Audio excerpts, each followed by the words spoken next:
बहुत समय पहले की बात है। अयोध्या में एक राजा हुआ करते थे, राजा दशरथ। उनकी 3 रानियां थीं, कौशल्या, सुमित्रा और कैकेयी।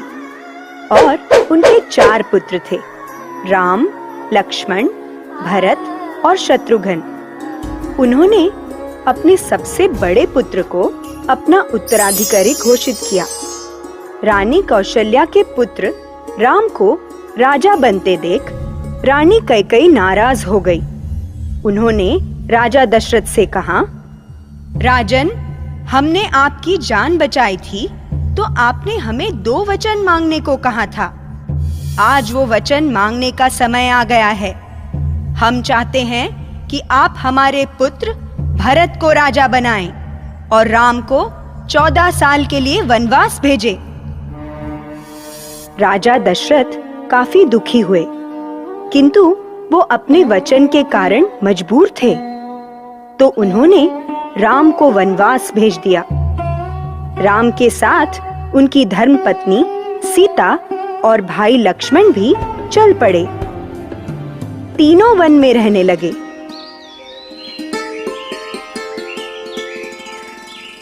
एक दिन शूर्पणखा नाम की एक राक्षसी एक सुंदर नारी का रूप धारण कर वहां आई।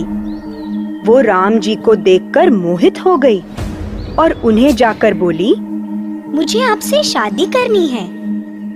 राम जी ने मुस्कुराकर कहा, देवी, मैं तो पहले से ही शादीशुदा हूँ। आप मेरे भाई लक्ष्मण के पास जाइए और उनसे पूछिए कि क्या वो आपसे शादी करेंगे।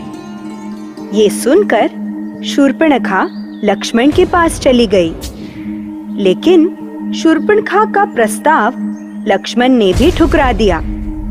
ये देखकर शूर्पणखा बहुत गुस्सा हुई और अपने असली रूप में आ गई। उसने सीता जी को मारना चाहा, किंतु लक्ष्मण ने शूर्पणखा की नाक और कान काट दिए। शूर्पणखा रोते रोते अपने भाई रावण के पास गई। रावण लंका में रहता था और वो सारे राक्षसों का राजा था। उसने अपनी बहन के अपमान का बदला लेने की ठानी। उसने एक राक्षस को स्वर्ण मृग बनाकर जंगल भेजा।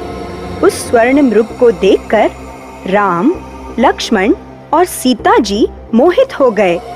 राम और लक्ष्मण उस मृग के पीछे पीछे भागे ताकि वो उसे पकड़कर सीता जी को दे सके।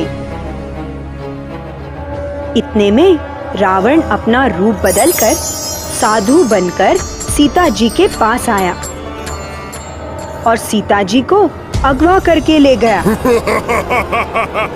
राम और लक्ष्मण जब वापस आए तो उन्होंने देखा कि सीता जी घर पर नहीं हैं, तो दोनों उन्हें खोजने लगे।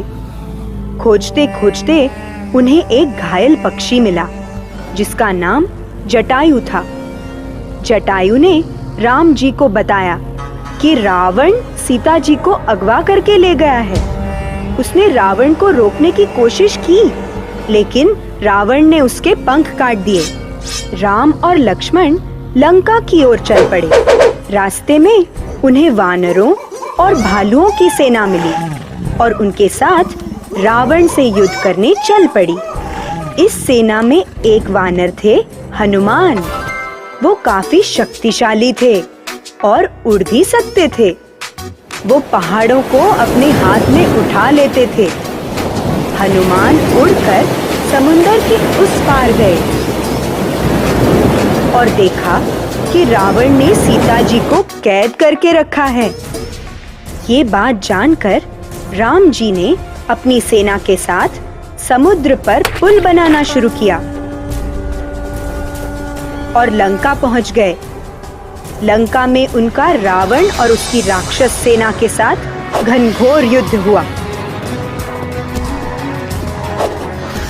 आखिर में राम जी और उनकी सेना ने सारे राक्षसों को मार भगाया।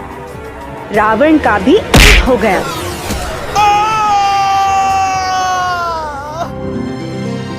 और राम जी युद्ध जीत गए।